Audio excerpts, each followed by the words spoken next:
Лекцэд хүрсэн ирсэн. Бүгд өдрийн ямар нэгэн хэрэгжлээ. Хүний үндэсний комисс нийтийн форумоос хамтран хүний талаар цорол лекцэд хандуулдаг байгаа. Зарим нь бол өмнөх лекцүүдэд бас ирж авчихсан хүмүүс байгаа. Та бүхэн мэдж байгаа. Энэ цорол лекцэдээ энэ удаагийн зочноор бид Монгол Улсын их сургуулийн хуудас сургуулийн үндсэн хуулийн эрхлэлийн багш, хууль зохионы доктор дэд профессор Дашбадрын Намбатар Ошиг урьж оролцуулж байгаа.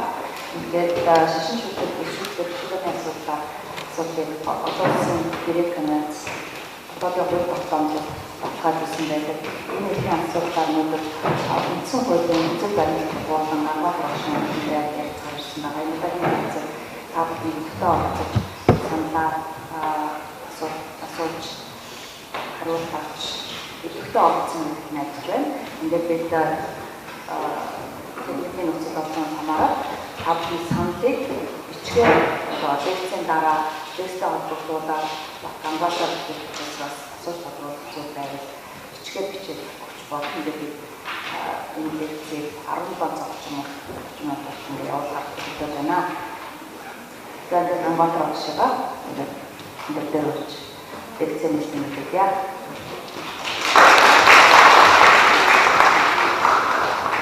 За, энэ энэ форум зориулсан бүх хүмүүс энерги мэндийг ашиглаж хүний комиссийн яадаг дараа танд бас талхлаа хэллийн боломжийг олгож байна. Ингээд өнөөдрийн миний ярих сэдв бол шашин шүлэг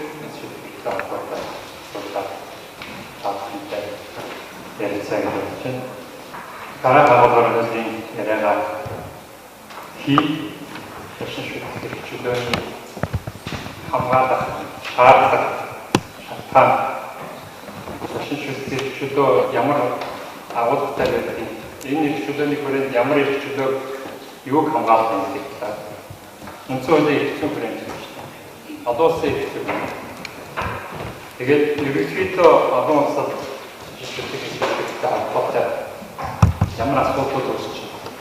Тодорхой асуудлууд юу вэ? Тэрийг шийдвэрлэх арга юу вэ?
Бидний хувьд нийтлэг үнэт зүйлийг үзэж байна уу? Эсвэл энэ зүгээр улс төрийн намуудын шийдэг асуудал юм уу? Цаг хугацаа орон зайн хүрээнд хүмүүсийн зөрчилдсөөр шийдэг асуудал юм уу? Магадгүй шашин шүлэг эрхлэлийг хамгаалсан газар нийгмийн тогтвортой байдал бий болдог. Эдийн засгийн тогтвортой байдал бий болдог. Хүн зам намын амьдрах боломж нэгддэг. Гэж хэлэх юм бол гэдгийг багтж чадах юм бол төрөөс магадгүй шашин шүлэг хамгаалах гэдэг сэдвүүд баг. Үнэхээр шашин шүлэг хамгаалснаар энэ үр дүн хүрч чадна гэдэг юм. Гэхдээ би нэг юм таавал жишээн дээр тавьдаг юм. Шашин шүлэг ийм үр дагавар хүргэн амар тайван байдлыг бий болгон тогтвортой байдлыг бий болгон улс төрийн эдийн засгийн нийгмийн тогтвортой байдлыг бий болгон гэж би асуудал. Ахта бодит байдал дээр үнэхээр тийм байна уу гэдэг бас нэг байна. Үүнээс илүүтэй бидний эргэн тойрон болоод байгаа тодорхой үйл явдлуудаас ишаав гэдэг. Шашны урсгал хоорондын зөрчлөөс болоод дэлхийд ирэнэд нэг улсын жишээн дээр ярьж байна. Иргэний дан 5 жилдээ үргэлжлэж байна. 400 гаруй мянган хүний амнаас алдсан энэ тоонд явуулсан. Хуамын талан 20 сая хүний тал орчим дөрвөлтэй статуст амьдарч байна. Хотос хүн хүмүүс норм болж багаас болсон байна. Терроризмын бүлэглэлүүд цэцэглэх таатай хөршин бий болсон юм.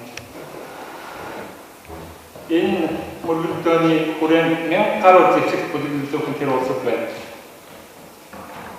Дэлхийн 30-аас олон улс орн тэнд юу хийж байна гэхээр геополитикийн тоглолт хийж байна. Өөрсдийн шашныг хамгаалах тоглолтоо хийж байна. Ийм дайны талбар болсон байж байна. Энэ зүгийг та нар хараад улаан байгаа эсвэл улаан зураас нь харж байгаа хоорондоо дайцч тавьдаг болсон. Бусад одоо ногоон хөтөц цэцэр хөтөц шараад байгаа дэмжиж байгаа. Тэр иймэрхүү нөхцөл байдал бий болчиход байна. Энэ юунаас болсон бэ? Цэц явж байгаа бид түүхийг харах юм бол ерөөсөө шашин хоорондын мөргөлдөөнс болж. Биднээс хол байгаа учраас бидний ямар их одоо ноцтой асуудал болдог.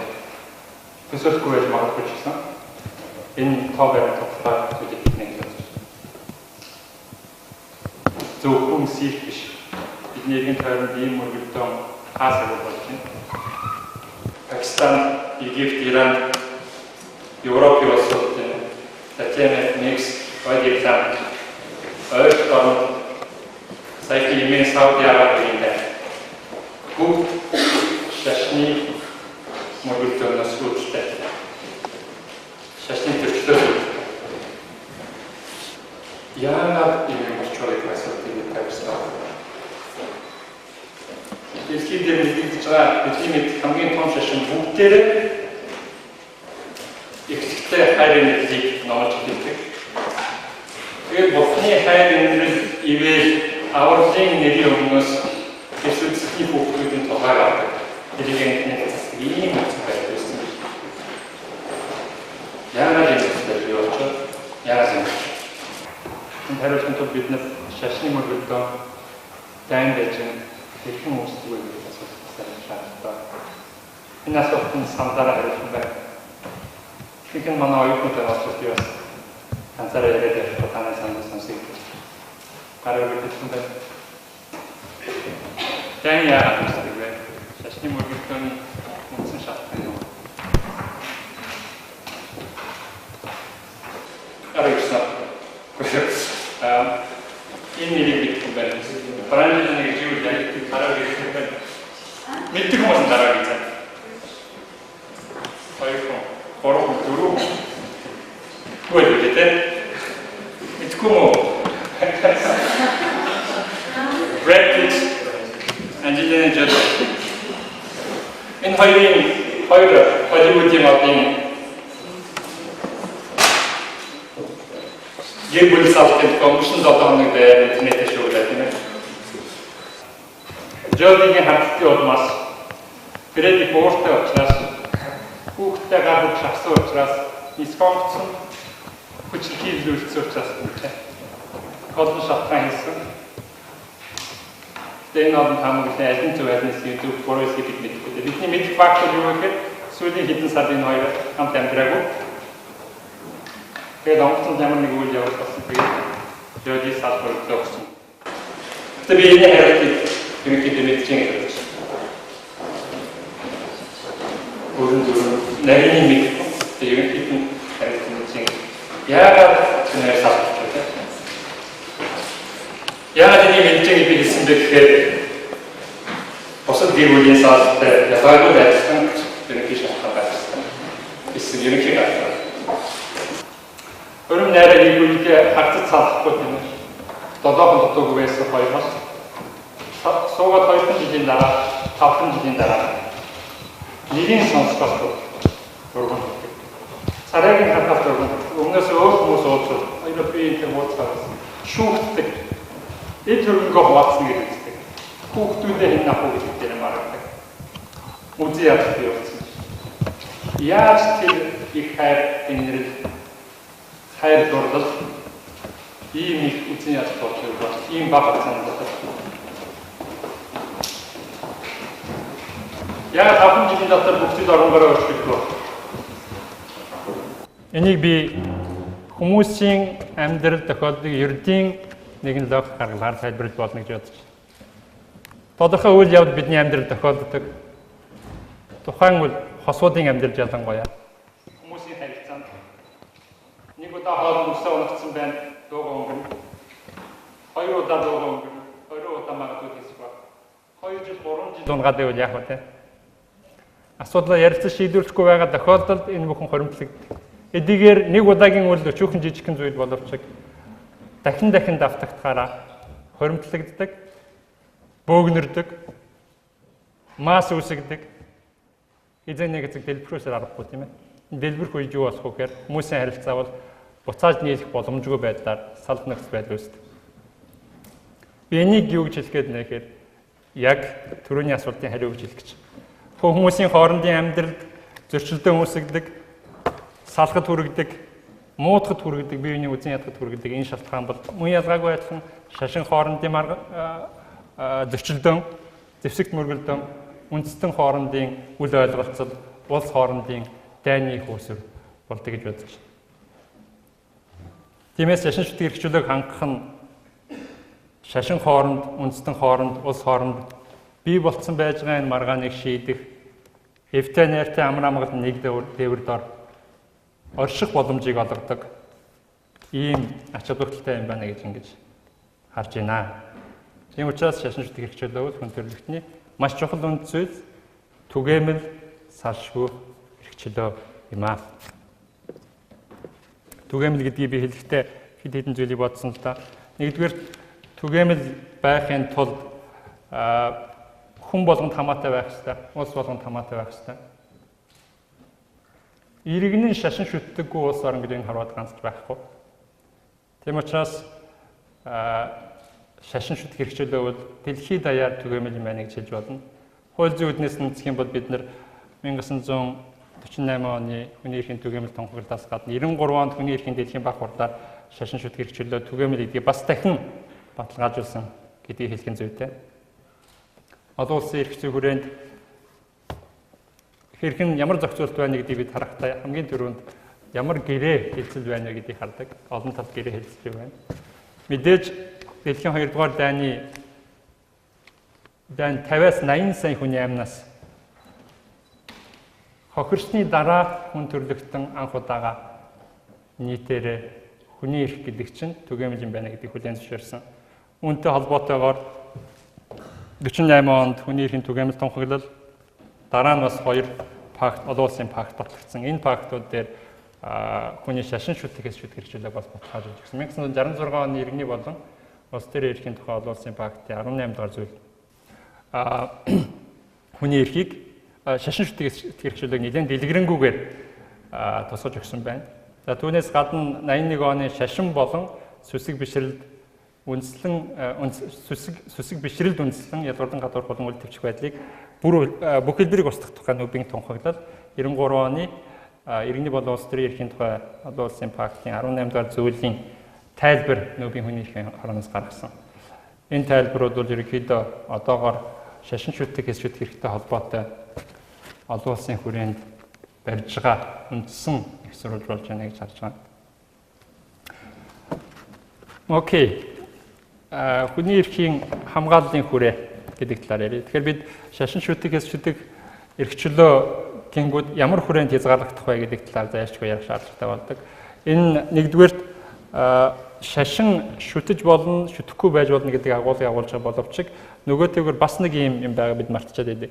Шашин гүн үзэлтэн хийгээд үзэлтний эрхийг бас хамгаалсан эрх шүү гэдэг тийм ээ. Зөвхөн шашин шүтэж байгаа хүний эрхийг хамгаалдаг эрх чөлөө биш юм шүү гэдгийг санах ёстой. Хоёрдугаар шашин шүтэх эрх чөлөө гингүүд бид нар зөвхөн сүсэг бишрэлтэй холбоотой хүрээнд хязгаарлагдана гэж боддог. Энэ бол маш шөргөн хүрээг хамаарах боломжтой юм их байдаг.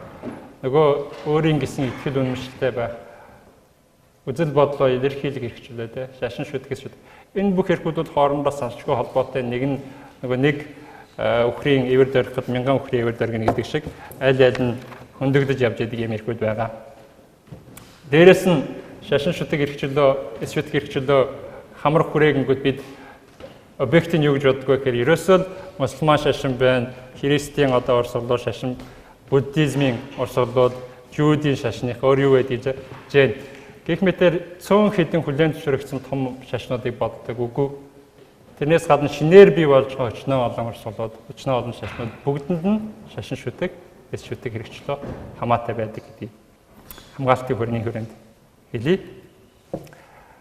Окей, шашин шүтлэг, сүсэг биширлээ илэрхийлэх хэлбэрийн талаар нэгдсэн үндэсний байгууллагын хүний эрхийн хорооноос дараах байдлаар тодорхойлсон байна л да. Хүн шашин шүтлэгээ ийм байдлаар илэрхийлж болно гэж. Тэгэхээр энэ дурдсан байж байгаа сүсэг биширлээ илэрхийлэх хэлбэр нь exhaustive биш. Өөрөөр хэлбэл энэс гадна өчнөө олон илэрхийлэх хэлбэрүүд байгаа юм шүү гэж. Үндсэн хуулийн 19-ийн 2 дахь хэсэгт онц болон дайны байдал зарласан үед хүний эрх хэрэгчлөөг хуулиар хязгаарлаж болох боловч шашин шүтэх, эс шүтэх хэрэгчлөөг хязгаарлаж болохгүй гэсэн агуулгатай заалт байгаа. За энийг бид юу гэж ойлгож ирсэн бэ гэхээр энэ бол үндсэн хуулиар шашин шүтэх, эс шүтэх хэрэгчлөөний статусыг тодорхойлсон байна гэж. Ямар статустай вэ гэхээр нэгдүгээр fundamental right үндсэн эрх юм бэ? Хоёрдугаар туйлын эрх юм байна. Туйлын эрх гэдэг бол бидний ойлголтоор хязгаарлаж болдоггүй, зөрчиж болдоггүй эрх тийм ээ. Бус эрхтэй харьцуулах юм байна. Ийм эрх юм байна гэдэг үндсэн хуулиар баталгаажуулагдсан юм байна. Хоёрдугаар төр сүмхийдийн харилцааны тухай хуулийн 4-ийн 7 дахь хэсгийн шашны гаднаас зохион байгуулалттайгаар нэвтрүүлэх үйл ажиллагаа явуулахыг хориглоно гэсэн заалт үндсэн хуулийн цэцээр очсон. Тэгээд цэцгийн шийдвэр юу гэж гарсан бэ гэхээр үндсэн хууль зөрчсөн байна уу гэдэгтэй холбоотой тийм. Цэцгийн шийдвэр юу гэж гарсан бэ гэхээр энэ бол үндсэн хууль зөрчөөгүй байна гэсэн. Яагаад зөрчөөгүй байна гэсэн чинь үндэсний эв нэгдэл аюулгүй байдал, нийгмийн дэг журам, хүн амын эрүүл мэнд, Монголын ард түмний түүхэн уламжлал, зан заншилд хор хөнөөд учруулж болох үйс ийм одоо бурангуй шашны урсгалыг Монгол улсад зориудаар нэвтрүүлэх орлогыг хязгаарлах зохицуулт хэрэгтэй. Энэ зохицуултын зорилго нь тэр. Тэм учраас энэ үндсэн хууль зөрчөөгүй байна гэж ингэж ütсэн. Өөрөөр хэлбэл бидний энийг хоёр талаас нь харах хэрэгтэй байх л да. Нэг талаас шашны гаднаас зохион байгуулалтын нэвтрүүлэх үйл ажиллагаа гэдэг бол хориглоно гэж байгаа юм бол нэг талаас нь харах юм бол шашны итгэл үнэмшлээ дэлгэрүүлэх, сурталчлах, номлохыг хориглосон юм шиг харагдаж байна. Үндсэн хуулийн цэц бол энийг өөрөөр харж байна. Тодорхой тохиолдолд бид нар номлохыг хориглож болно гэсэн. Сурталчлахыг хориглож болно. Сургаж заахыг хориглож болно итгэл үнэмшлээ. Тэр тохиолдолд хэрэглэх зүйл заалт учраас энийг үндсэн хууль зөрчсөн гэж үзэхгүй гэсэн. Тэгэхээр бид эндээс нэг ийм зүйлийг харна л да. Магадгүй сая хоёр заалт хоорондоо зөрчилтэй юм шиг харагддаг. Эхлээд бид үндсэн хуулийн энэ заалт бол туйлын эрх гэсэн зөрчиж болохгүй, хязгаарлахгүй гэж үзсэн хэрнээ одоо болохоор үндсэн хуулийн цэцгийн тайлбараар бол үндсэн хууль хязгаарлаж болно гэсэн заалт байгаа юм байна гэдгийг гэж ойлгохоор болж байна л та. Үндсэн хуулийн цэцгийн шийдвэр бол үндсэн хуулийн тайлбар гэж ойлгох хэрэгтэй.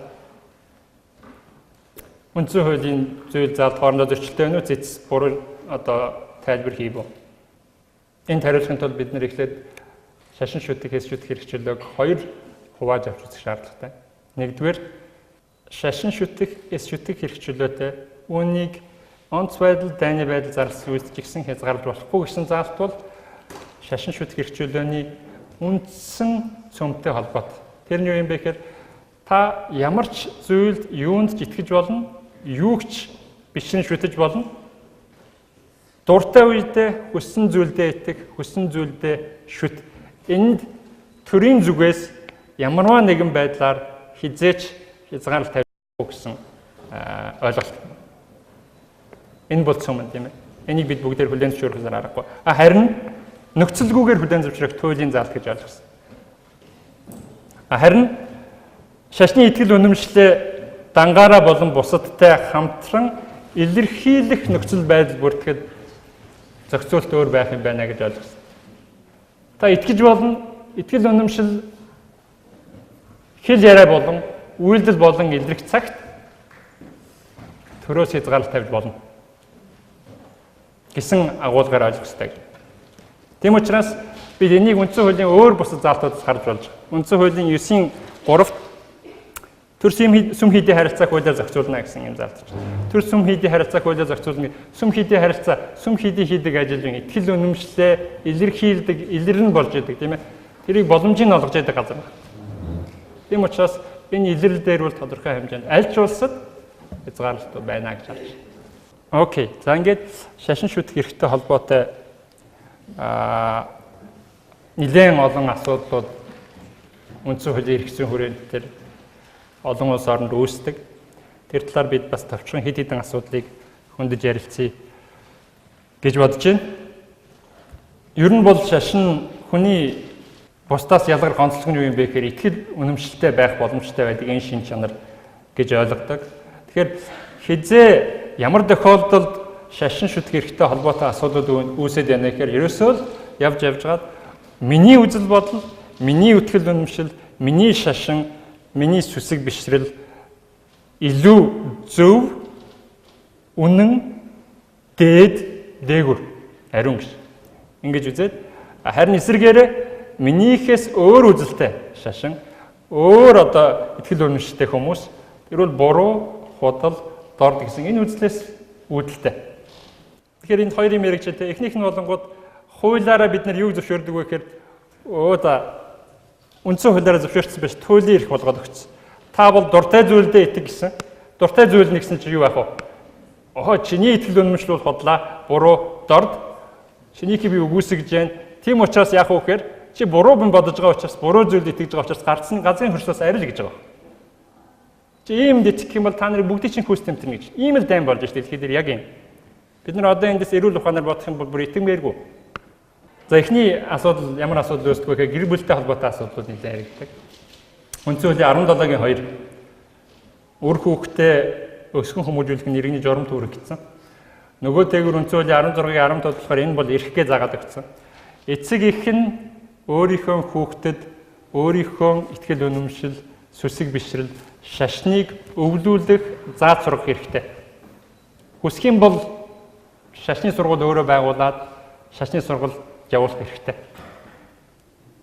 Энэ дээр зарим улс орнд нэлээд асуудал үүсдэг. Ямар асуудал вэ гэхээр ялангуяа одоо мусульман шашинтай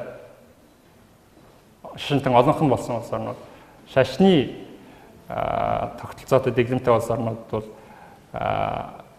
нөгөө боловсролын тогтолцоо нь ямар байх вэ гэдэг дээр нэлээд асуудал байдаг. Манайд бол одоо одоохондоо юм асуудал гайгүй. Гэхдээ бас энэтэй холбоотойгоор юм байгаа л да.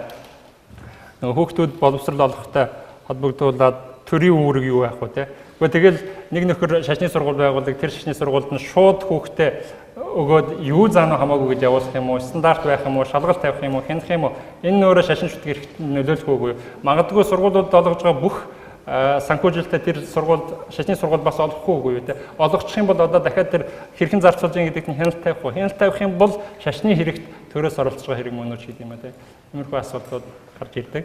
Дараагийн шашин шүтэх эрхчлөлтөд холбоотой хамгийн их яригддаг асуудлын нэг бол шашнаа сонгох, өөрийн шашнаа өөрчлөх, шашин шүтлэгийн одоо чиг баримжаагаа өөрчлөх асуудал бол хамгийн их яригддаг асуудлуудын нэг. Өөрөөр хэлбэл өөрийнхөө шүтжсэн шашнаа орхино гэсэн үг, өөр шашин дагаар орно гэсэн үг тийм. Шашин эсвэл шашинд орохгүй байхад шашнаа орхиод шашинган үзэлтэн болох энэ эрх шашин шүтэх эрхт хамаарахгүй гэвэл хамаарах хэсэг асуудал нэлээд яригддаг. Монгол улсын үндсэн хууль бол энд ямар ч эргэлзээ байхгүйгээр хариулсан. Бусад улсын үндсэн хуулинд ер нь бол religious freedom гэдэг нэр томьёогоор явж байгаа. Шашин шүтэх эрх гэдгээр явж. Монгол улсын үндсэн хууль болохоор шашин шүтэх эрх гэсэн байна.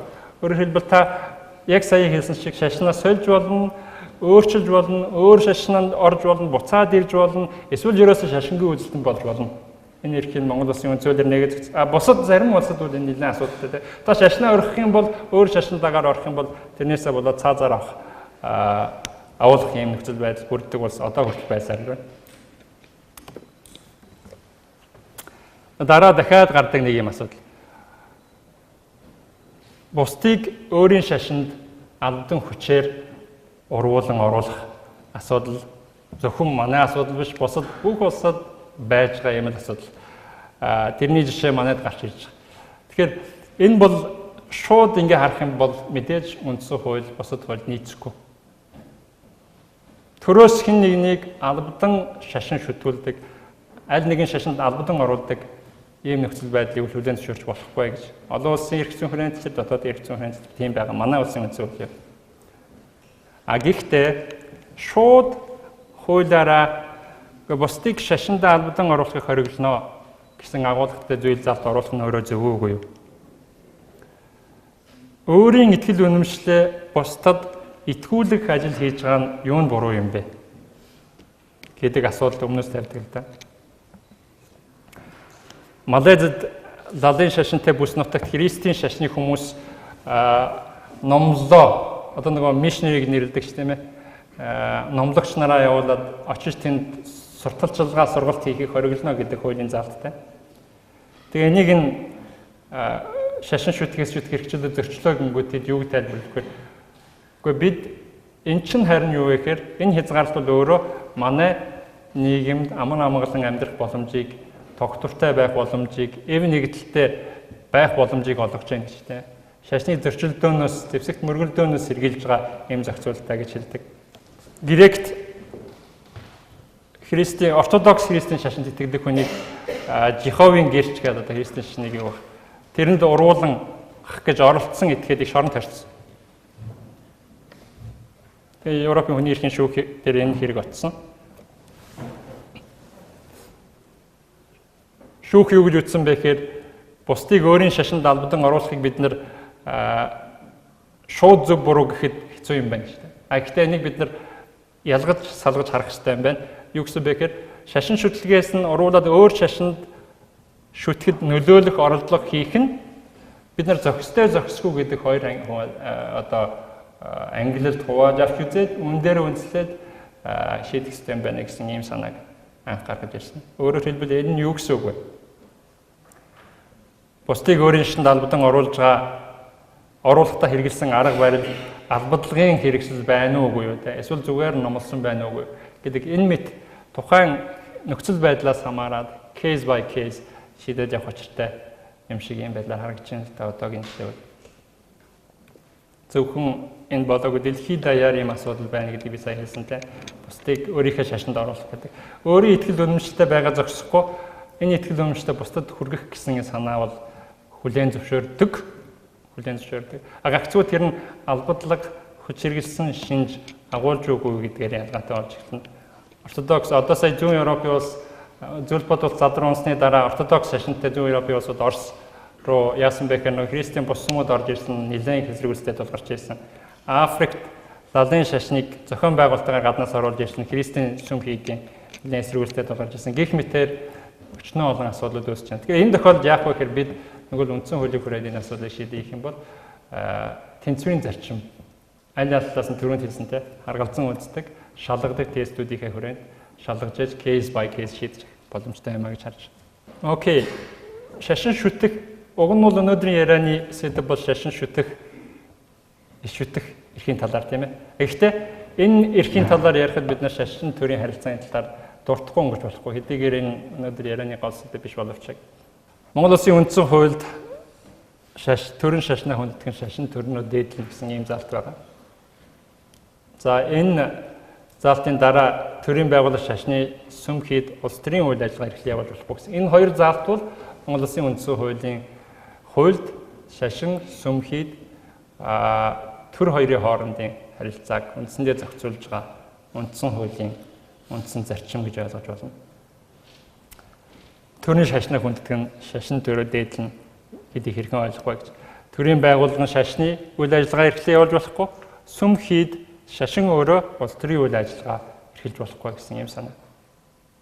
Тэгэхээр энийг бид ямар стандартаар авч үзэх юм? Яг энэ асуудлыг шийддэг төр шашин хоёр ямар хэмжээнд холбоотой байх вэ? Хэр их зайтай ажиллах уу гэдгийг шийддэг олон улсын эрх зүйн стандарт гэж байхгүй. Улс болгон ондоо байна. Америк нэг хамгийн экстрим жишээ. Энэ хоёрыг хамгийн боломжтой байдлаар салгая гэсэн жишээ. Эний цаашаа яваад тэгээд өчнөн олон хөлбөр байна. Нөгөө талд нь одоо юу гэдгийг та жинхэнэ шашны хууль үйлчдэг, шариагийн хууль үйлчдэг улсууд ч гэсэн одоо байж байна. Тийм учраас төр сүм хийд хоёр салангад байх ёстой гэсэн олон улсын стандарт одоохондоо байхгүй. Энэ бол либерал үндсэн хуулийн үзэл баримтлалын дагуу ер нь салангад байх ёстой гэсэн санаа явж байгаа. Ямар хэмжээнд салангад байх ёстой гэдэг бол улс болгоны өөрийнхөө дотоодын асуудал шиг байдлаар шийдэж явж байгаа одоогоо. Гэхдээ олон улсын байгууллагуудын зүгээс бол тодорхой шаардлагууд тавьдаг. Энэ төр шашны төр сүмхийдийн хоорондын харилцаа ялгаатай байгаа энэ нөхцөл байдал бол дэлхийн улс болгон ялангуяа тэр далайн шашинтай улсуудтай харьцуулах юм бол манайхаас илүү өөр байгаа нь ажиглагдаж байгаа. Олон улсын эрх зүйн хүрээнд тавьж байгаа ганцхан шаардлага байна. Магадгүй та төрийн шашинтай улс байж болно. Магадгүй уламж шашнаа зарлцсан улс байж болно. Магадгүй төрийн сүм хийдтэй улс байж болно. Гэхдээ нэг шаардлага тавьж байгаа. Төр бол шашны нэг хэсэг гэж болохгүй, шашин бол төрийн нэг хэсэг байж болохгүй гэсэн ийм л шаардлага тавьж байгаа. Үндсэн шаардлага. Энэ нь Монгол улсын үндсэн хуульд тусгагдсан байна гэж харж байна. Төр шашин хоёр тодорхой хэмжээнд салангад байх ёстой юм байна гэж. Харин энэ хоёр харилцсан хамааралтай ажиллаж болох уу? Хамааралтай гэхээс илүү холбоотой ажиллаж болох уу? Гэх юм бол холбоотой ажиллахаас өөр арга байхгүй те. Хийдэд гал гарч байхад очиод үүдэнд нь гал командын машин зогсоод иж болохгүй шүү. Бид нар шашны хэрэгт оролцохгүй гэдэг. Нөгөөтэйгүр бид танах шашны байгууллага учраас бид шашны байгууллагын тэргүүн хэн байхыг бид нар мэднэ гэж байж болохгүй те. Зохион байгуулалтыг чинь бид нар шийднэ гэж болохгүй. Энэ бол яг энэ одоо төр шашны үйл ажиллагаа эрхэлж болохгүй гэдэг заалтай ажиллах юм зохицуулт байгаа. За Монгол Улсын үндсэн хуулийн цэцгийн гаргасан нэг шийдвэр байгаа. Энэ дээр одоо их олон хүмүүс санал бодлоо илэрхийлдэг. Төр сүмхийдийн харилцааны тухай бүдийн шашны сонхлог байр суурийг хүндгүүлснэ гэж заасан. Энийг нь үндсэн хуулийн цэвц үндсэн хууль зөрчсөн үгүй гэдгийг авч үзсэнгүй те. Энэ бол үндсэн хууль зөрчөөгүй байна гэд шийдвэр гаргацсан. Энэ шийдвэрийн үндслийг хэлэхдээ төрийн шашнаа хүнддэг гэсэн заалтын дагуу энэ бол үндсэн хууль зөрчөөгүй байна гэсэн. Энэ заалтын дагуу гарсан хуулийн заалт биш гэж хэлсэн. Тэгвэл шашна гэдгийн хамаатуулахын тийм ялгал нь болохоор нэг шашныг хэлж байгаа байх шүү. Тэр нь болохоор бүдийн шашин байх шүү гэдэг ийм санааг бол үндсэн хуулийн цэц хэлсэн. Тэгээд уламжлалаа дээдл нь хүнддэг гэсэн үндсэн хуулийн удирдгал хэсгийн зүйл залтыг бас удирдгал болгосон. Өөрөөр хэлбэл энэ нь бусад шашны хүмүүс өөрийнхөө шашны итгэл үнэмшлээ итгэж үнэмших тэгээд тэрийг илэрхийлэхэд ямар нэгэн байдлаар саадтар үзүүлэхгүй гэж ингэж цэцгийн шийдвэр одоогоор байж байгаа. Монголын хувьд тийм ээ. Тэгвэл энэ ганцхан Монгол юм уу? Тэгээ энэ аль нэгэн шашныг уламжилт гэж үзчихдэг нэг тийм арай давуу статус олгочдөг эсвэл төрийн сүм хийдгээ зарлцдаг. Энэ нь өөрөө тухайн бусад шашны хүмүүсийн эрх чөлөөнд халтсан болох уу? Шашин шүтдэг хэсэг эрх чөлөөнд нь халтсан болох уугүй юу гэдэг асуудал банк тавигддаг. Бид энэ улсуудын туршлагыг товчхон ярий. Норвегид Лютерны сүм христиан тийм ээ. Төрийн статустай сүм хэвээрээ байсаар байна одоо. Шведэд сая 2000 он хүртэл бас л Лютерны сүмийг төрийн шашин байсан. Энийг нь хэдийгээр болиосон боловч де факто бол хэвээрээ байгаа. Их Британд Английн сүм гэж байна. Одоо хүртэл төрийн статустай сүм байсан. Хэдийгээр одоо ямар статустай байна? Зүгээр албан ёсны статус бол байхгүй. Гэхдээ одоо хүртэл жишээлбэл ганцхан Английн сүм Church of England бол яадаг вэ гэхээр Их Британий парламентын дээд танхим болох лордын танхимд өөрийн төлөөллөө байрлуулж төлөөлөл нь орж байгаа. За энэ бол бас тэр статус тодорхой хэмжээнд хадгалагдсан хэвээрээ байна. Тэгээ энэ улс орнууд юу гэж үздэг байсан бэ гэхээр энэ бол түүхэн уламжлалаас хадгалагдаж үлдсэн тийм л зүйл. Энэ бол өөрөлдвөл бидний бус хүмүүсийн шашин шүтэг, хэс шүтэг эрх чөлөөд ноцтой асуудал одоо хязгаарлах болохгүй гэсэн ийм байр суурьтай байгаа энэ улсууд өөрсдөө.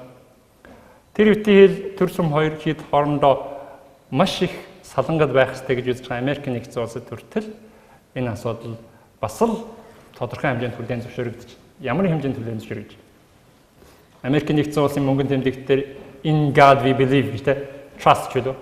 Бурхад бид итгэдэг. Нэг том асуудал биш үү? Benign. Яг уу бид уламжилт юм байсан. Тэгээ яг хөө тэрийг аваач. Энэ бол нэг бос шашны хүмүүсийг итгэл үнэмшлийг нь статусыг нь дордуулсан, эрхчлөөг нь хязгаарлалцсан, хоригдсан зүйл алга байна. Шүүхийн тагимд орж ирээд Библиэлд гараад тавиад Бурхны нэрийн өмнөөс би тангаралж ингээд бас асуудал алга. Дээд шүүхийн хурал эхлэхдээ бас л Бурхны нэрийн өмнөөс асуудал алга. Энээс болоод хэний эрх зөрчигч юу гэдэг гэдэг байдлаар хандж байгаа тохиолдол байна. Окей, дараагийн асуудал. Шашин шүтлэгийн улмаас сэргийн хагас татгалзаж байгаа холбоотой асуудал.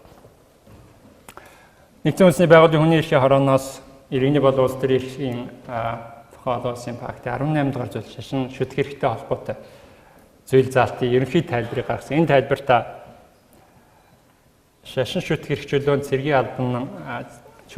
цэргийн албан татлагаас гэж албадан цэрэг татхаас татгалзах эрх хамаарна гэж оруулсан. Өөрөөр хэлбэл энэ олон улсын пакт бол заавал биелэгдэхтэй олон улсын гэрээ шүү дээ, тийм ээ.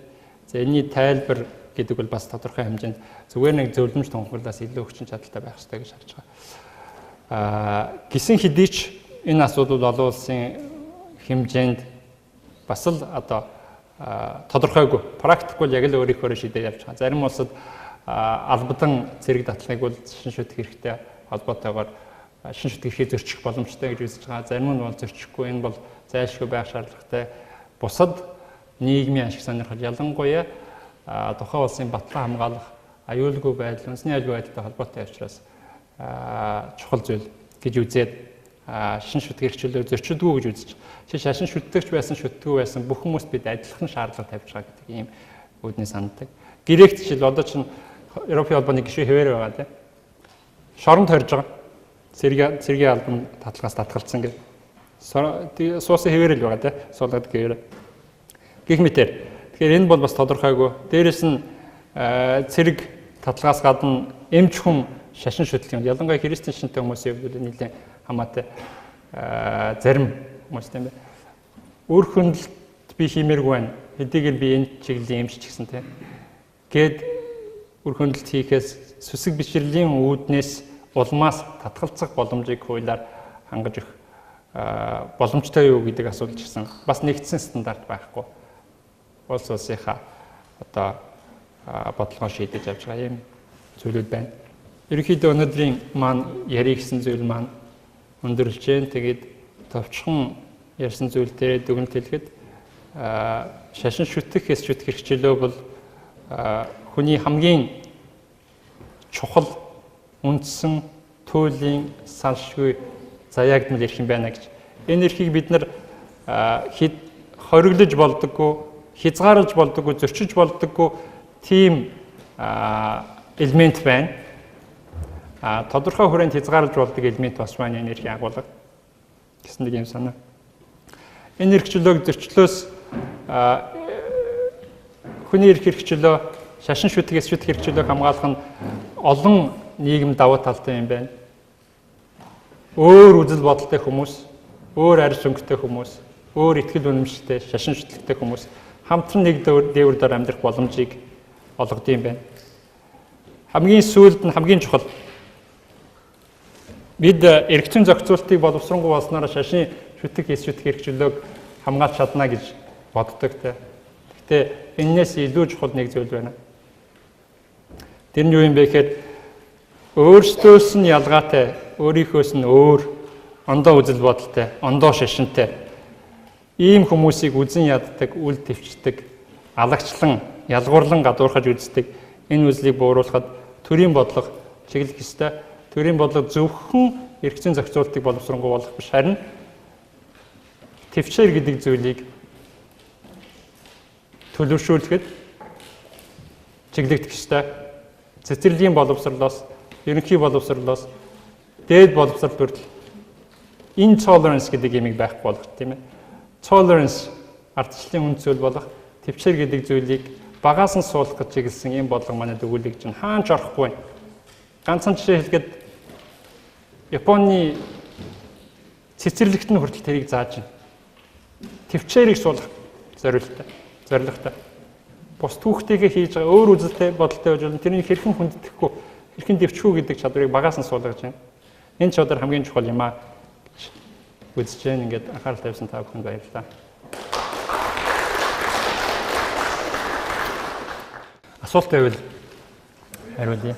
Цаасаар аваад нэг асуулт байна л да. Сайн тэр төр сүүлийн харилцааны тухай хуулийн ер нь харилцааны талаар баг зэрэг хүндэж ярьдаг. Энэ хүрээнд зорилго шашны талаар үндсэн хуулийн цэцгийн дүгнэлтийг бас ярьлаа. Энэ зорилго шашин гэдэг энэ үг маань өөрөө хийсвэртэй хаашаа гэхдээ одоо тодорхой үр дагавартай тийм 200 үр дагавартай тийм хогтгоо юм уу? Эсвэл одоо бэлэгдийн чанартай үг юм уу?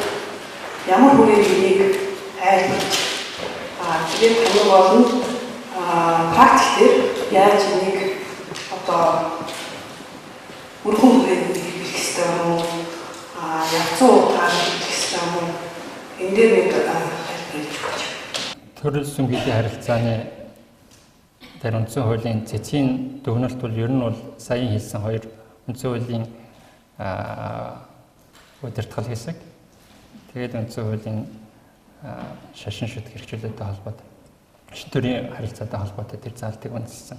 Тэрийг тайлбарлсан тайлбар гэж ойлгож байна. Тэр тайлбар нь юу гэхээр бүдийн шашны зөнгөлөх байр суурийг хүндэтгэсэн. Тэгэхээр энэний хүрээнд тодорхой зүйлүүд хийж байна. Жишээ нь бид сүмхийдэд тодорхой дэмжлэг үзүүлэх асуудал бол Америк бас бүх улсанд асуудал үүсдэг байхгүй. Энэ шашин шүтг хэрэгжүүлээд зөрчиж гэнэ үгүй гэдэг асуудал. Тэгэхээр энэ дээр бид нэр арай өөр өнцгөөс харах хэрэгтэй юм шиг Монголын хувьд. Үгүй Монголын хувьд бус тус ч гэсэн яг л тэгж харж. Жишээ нь нэг шашинтай холбоотой сүмхийд мянган жилийн настай сүмхийд Европ байж чад нураад унчих гэж байгаа тэрийг төрөөс мөнгө гаргаа засч байгаа байхгүй. Гэхдээ чи энэ сүмхийдийг дэмжиж дэжтэй гэж хэн ч хэлэхгүй байна л да. Яг хэлэхгүй нэ гэхээр эн чинь сүмхийд юу гэдгээсээ илүүтэй хүмүүс очиж тэр улсын түүхтэй танилцдаг, соёлтой танилцдаг, уламжлалтай танилцдаг, туристийн attraction болсон байгаа. Гэх мэт. Тийм учраас Монгол улсын уламжлалт шашин нь өөрөө Монголын иргэдийн амьдрал, нийгмийн амьдралын ямар хүрээнд хүртэл шингэсэн байна. Тэр энгийн амьдралын хэвийн амьдралынх нь хэв маягийн нэг хэсэг болцсон байна. Гэдгээс хамаарат төрийн хийж байгаа үйлдэл нь шашин шүтг хэрэгжүүлэлтэнд нөлөөлж гэнэ үү гэдэг асуудал яригддаг байна. За баярлалаа. Ийм асуулт ирсэн байна. Бүх шашныг нэг хуулиар зохицуулж байгаа нь өөрөө олон маргааныг дагуулж байна уу гэсэн асуулт байна л да. Тэгэхээр би бүх шашныг нэг хуулиар зохицуулж гэнэ гэж би шууд бодохгүй байна л да. Яг тэгэхээр төр сүмхийдийн харилцааны тухай хууль бол мэдээж энэ хоёрын хооронд харилцаа тодорхой асуудлуудыг зохицуулж байна. Зохицуулагдаагүй харилцаанууд зөндөө байна. Зохицуулах ёсгүй харилцаанууд зөндөө байна. Нэг хуулиар зохицуулдаг байсан бол төр сүмхийд бол тэнд байгаа одоо юу гэдэг нь эд хөрөнгө юу гэдэг бүх зүйлүүд Монгол улсын хуулиар зохицуулах боломжгүй болчихно. Тийм учраас Монгол улсын бүх хууль тогтоомж төр сүмхийдэд нэгэн адил хамаатай байгаа л гэж би ойлгож байна. Хамаарах нэг нь хамаатай байгаа гэж ойлгож байна. Шашин гэсэн нэрнээр ямар нэг гаж урсгал орж ирсэн тохиолдолд хуулийн зохицуулалт ямар байдаг вэ? Шашин гаж урсгал хоёрыг ялгаа. Хэрвээ гаж урсгал шүтдэг тохиолдолд тухайн хүний эрхийг хязгаарлаж болох уу? Түрүүнд хэлсэн тийм л зохицуулалт байна. Шашны гаж урсгал гэдгийг тогтооход боломжгүй. Тогтоох стандарт шалгуур байхгүй. Гэхдээ ерөнхий шалгуур яг тэрэн зориулсан шалгуур байгаас юм байдаг. Ерөнхий шалгуур угаасаа ойлгомжтой. Бус бүх одоо зүйл тавьдаг шиг Монгол улсын үндэсний ашиг сонирхол, аюулгүй байдал, хүн амын эрүүл мэнд, нийгмийн доктортой байдал, нийгмийн дэг журам энэ бүх зүйл зандал хийсэн аюул занд учруулах үс шашин байх юм бол гаж урсгал гэж үзэх магадaltaй. Чинь Америкт Native Indians гэж байдаг шүү дээ. Тэд нар бол нөгөө юу гэж нэрлэдэг вэ гэж нэг тийм өвс татдаг байхгүй.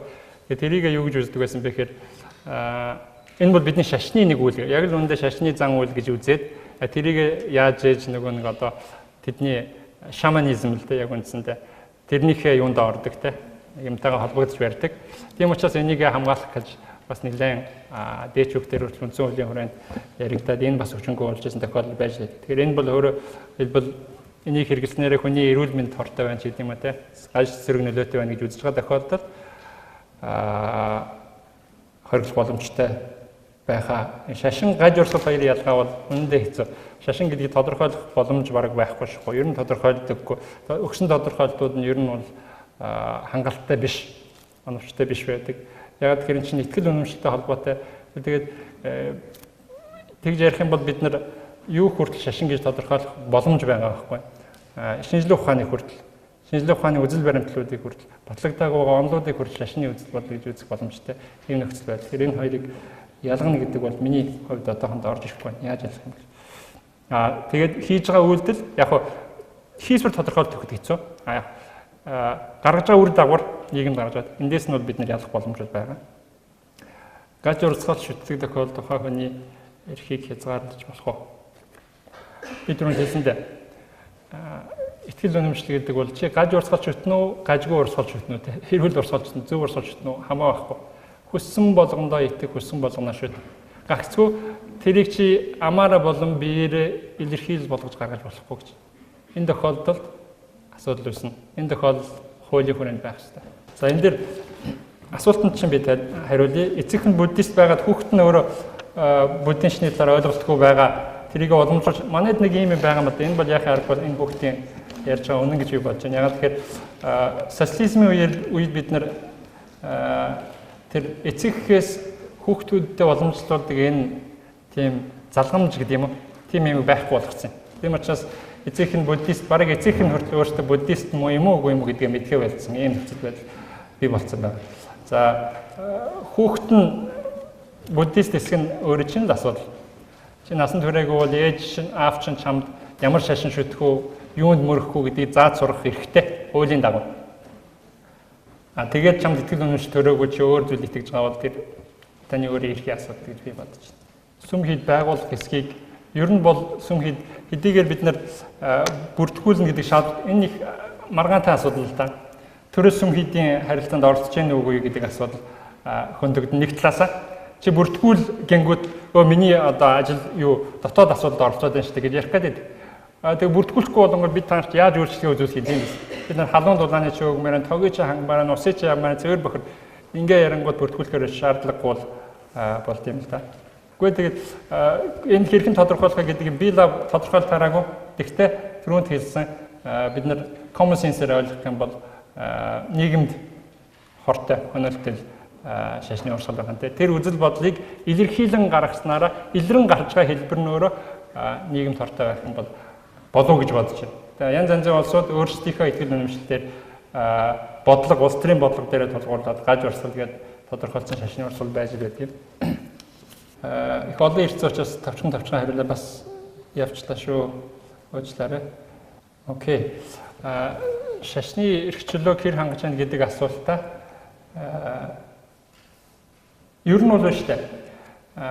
Төрөөс шашны эрх чөлөөг хангадаг юм уу үгүй юм гэдэг асуулт бас өөр хөндөгдөг баг. Төр бүр шашны эрх чөлөөг хангадаг байгуулах юм уу эсвэл зүгээр зайгаа тавиад өгөх эрх чөлөөг нь эдлүүлэх хэрэгтэй байгуулга юм а те. Гэхдээ би чамайг эрх чөлөөгөө чи эдлүүлнэ гэж орж ирэнгүүтээ чи ингэж эдлэгээ заагаад байх юм бол энэ магадгүй эрх чөлөөнд нь халдсан болчих. Нөгөөтэйгүр зөв зүгээр хоосон орхичул чи дураараа байга орхичингууд хүмүүсийн эрх чөлөө зөрчигдөд байх магадaltaй байгаа. За христийн сүм олон байгаа нь уламжлал шашинд үндэсний аюулгүй байдал сөргөөр. За уламжлал шашинд бол сөргөөр нөлөөлөх нь ойлгомжтой. Тэр шашны буддийн шинтэй хүмүүс христийн шашинд орж ийн гэдэг бол тэр шашны хүмүүсийн хувьд бол одоо бид итгэл үнэмш одоо итгэжтэй алж байгаа гэсэн үүднээс харах багтай. Үндэсний аюулгүй байдалд сөргөөр нөлөөлөх. Яг гоо иймэрхүү дүгнэлтүүд байдаг л та. Зохион байгуулалтаа гаднаас шашныг оруулж иж байгаа. Түрүүнд хэлжсэнтэй Африкт лалын шин ороод ирсэн христүүд дургуулчихсан. Зохион байгуулалтаагаар та нар энэ шашныг тгүүгээд цаана маш их мөнгөтэй спонсорууд явж байдаг. За энэ тохиолдолд магадгүй тэр нь улс төрийн бодлого байна уугүй юу? Улс төрийн бодлого байдаг юм уу? Ямар нэгэн тийм зүйл байхгүйгээр хүн өөрийн итгэл үнэмшлээр шашны сүм хийд байгуулдаг бол бид одоо тэрийг зохицох жоохон хэцүү байх гэсэн бодож байна. За эхний асуултанд хариулж байна. Айцтай тулгуурсан байна гэдэг өөрөө чинь саналтай би санал нэгдэхгүй байна. Айцтай тулгуурсан байдаг гэж үзэж байгаа бол би бол мухраар шашинд итгэж байгаа хүмүүс бол магадгүй үнэн байх. Чиний хэлж байгаа тийм ээ. Өөрөө чи хэлж байгаа. Ухамсартай бид ч бүгдээрээ л адилхан эрүүл ухаантай тийм rational хүмүүс гэж үзэж байгаа учраас шашин шүтж байгаа хүмүүсийг бол би ухамсартайгаар ойлгоод хариуцлага хүлээх чадвартай ингэж оршинд орж байгаа гэж бодож байгаа. Би тэгж бодох ёстой. Тийм учраас би хүн болгон айдастай тулгуур шашин шүтдэг. Шашин болгон айдасаар далайлган хүмүүсийг татдаг гэдэгтээ бас санаа нэгдэхгүй. Гэхдээ ихэнх шашинд бол чухал зүйл байдаг, хэрэгтэй зүйл байдаг. Тэрнээс гадна бас хүмүүсийг эрүүлэх зорилготой тийм одоо менежмент юмнууд, маркетинг юмнууд байгаа гэдгийг бол хүлээн зөвшөөрч ингэж би бас тэгж бодож байна тийм. Өчнө олон улс орнд бид угаасаа л одоо хүртэл хүн төрөлхтөн түүхийн сургамжуул юу гэхээр аль болох туулшгүй явъя гэдэг юм л юмруу явж байгаа. Туйлширсан хэсэгт нь одоо түрүүний бидний хэлсэн дайн дайчин, очны мөргөлдөөн, хүн ам нь аз жаргалгүй зовлонтой амьдрал нөхцөл байдал хүлээж байна. Хууль зүйн шинжилгээ ухаанд шашин гэдгийг хэрхэн тодорхойлж байна вэ? Нийтлэг шинж критерий байдаг үг нэ. Шашин гэдгийг хууль зүйн шинжилгээ ухаанд хэрхэн тодорхойлсон гэдэг юм байхгүй. Харин зүгээр зарим улсын зарим эрдэмтэд юу гэж тодорхойлж байна гэдэг юм байна.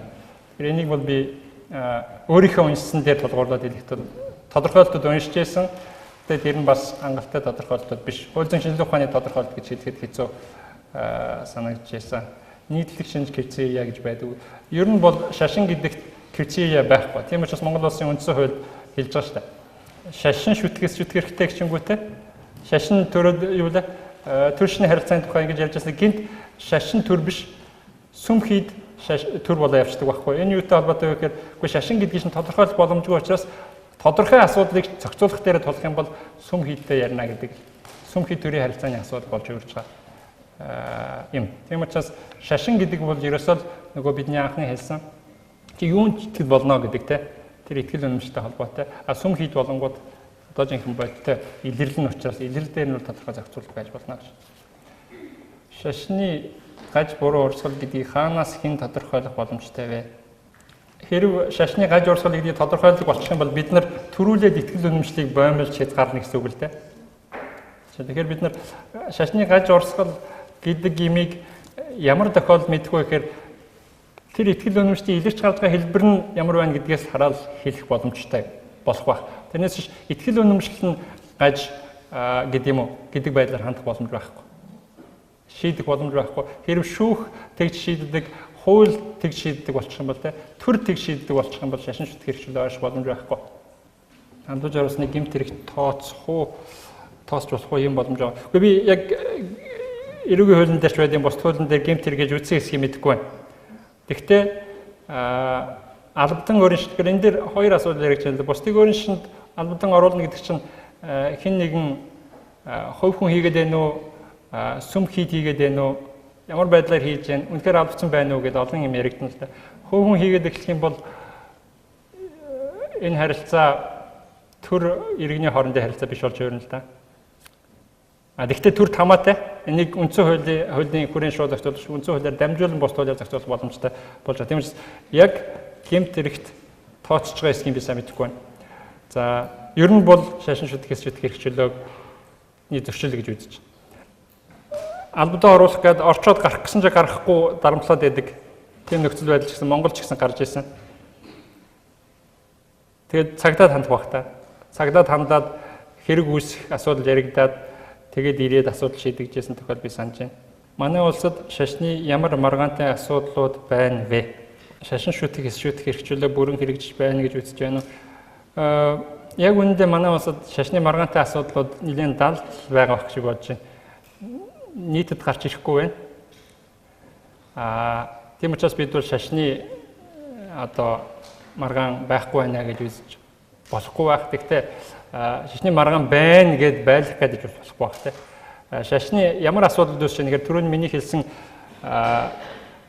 буддийн шашны статус ямар байх вэ? Энэ нь өөрөө эргээд тэр эрхчлөөнд нөлөөлөх үгүй гэдэг асуудал байж болж байна. Тэгээд төр сүмхийдийн хоёрын хоорондын харилцааны асуудал тэр нэлээд олон асуудлууд байгаа. Зохион байгуулалттай холбоотой төр ямар хэмжээнд оролцох вэ, ямар хэмжээнд оролцохгүй байх вэ, юуг зохицуулах вэ, юуг зохицуулахгүй байх вэ. Гаднаас орж иж байгаа шашнуудтай бид нар ямар түрүүнд хэлсэн хууль зүйн яамнаас нь тийм дүгнэлт гаргаад байж байна л да. Энэ юу гэсэн үг вэ гэхээр тэнд бас тодорхой асуудал байж магадгүй гэсэн санаа. Шашин шүтэх хэрэгжүүлэлт бүрэн хэрэгжиж байна гэж үзэж байна уу? Бүрэн хэрэгжинэ гэдэг нь жоохон юу болох юм би сайн мэдэхгүй байна. Хамгийн дээд зэрэг боломжоор хангагдсан газар ч гэсэн үргэлж шашин шүтэх хэрэгжүүлэлт зөрчих тохиолдол хаасайгүй гарцаар л байна. Тийм учраас бүрэн хэрэгжинэ гэдэг нь тийм зөрчил гарахгүй байхыг хэлнэ гэвэл бүрэн хэрэгжихгүй байна гэж бодож байна. Эрх зүйн одоо зохицуулалтын хувьд үндсэн хуулийн хүрээнд ярих юм бол шашин шүтэх хэрэгжүүлэлт хамгаалахад бүрэн хангалттай зохицуулалт бол байгаа гэж үзэж байна. Тий, religion гэдэг ойлголтыг хэлсэнтэй тодорхойлоход бэрхшээлтэй байдгийн учир нь юу вэ гэхээр эн чинь өөрөө итгэл үнэмштэй холбоотой те. Энд байж байгаа савтай усыг би бурхан гэж итгэж болно. Тэгээд намайг хэн шийдэх хэрэггүй байхгүй. Ялангуяа төрөөс энэ улсад. Ягаад тэгэхээр эн чинь миний итгэл үнэмшил. Би энд өдөр болгон залбирч болно, мөргөж болно. Дээр тавьчаа те. Тэгээ энийг би өөрөө шашин гэж үзчихвэл шашин биш гэж төр лав хэлж чадахгүй. Нийтээр дагаж итгэдэг моралын дүрмийг засаглалын нормативын хэмжээгээр зохицуулж болох. Зохицуулагч яг уу моралын хэмжээнд нормативын хэмжээ болцсон тохиолдлууд байдаг гэж. Гэхдээ тэрийг нормативын хэмжээр зохицуулах шаардлагагүй байх гэж боддог. Шаардлагагүй байх. Ер нь зохицуулах дэмий гэж боддог. Moral гэдэг юм уу ёс суртахууны хэм хэмжээ бол тухайн улсын тухайн нийгмийн соёл уламжлалаар дамжаад бид нэр уламжуулж явах ёстой юм хэм хэмжээ үнд зүйлс юм байна гэж харж байгаа. Яс тэр болгоныг хуулиар чи худлаа ярьлаа гэж одоо шорон тэгээд байдаг бол хэцүү болно да тийм ээ. Шийтгэхэд байдаг бол гарын тастад байдаг бол зарим одоо газар байгаа шиг. Окей. Асуултуудад нь ерөнхийдөө маш товчхон хариулт тавьчлаар олон байсан учраас бас яарад асуултанд чинь хариултаа бүрөө өгч чадсан эсгэж асууж чадсангүй. Төр сүмхийдийн харилцааны тухай хуулийг шаардлагатай юу? Энэ хуулийг батлахгүйээс маш нийгэм би шинжлэх шаардлагатай гэж бодож байна. Хууль бол байнга шинжлэгдэж явах шаардлагатай. Энэ хуулийг шинжлэх цаг болсон байх гэж байна. Оршин сууж амьдарч байгаа амьдардаг гадаадын иргэдийн шашин шүтэх хэрэгжүүлэг хамгаалах эсвэл хязгаарлах хууль зүйн үндслэл Монголд байгаа юу? Зохицуулах шаардлага асуудал мөн үү?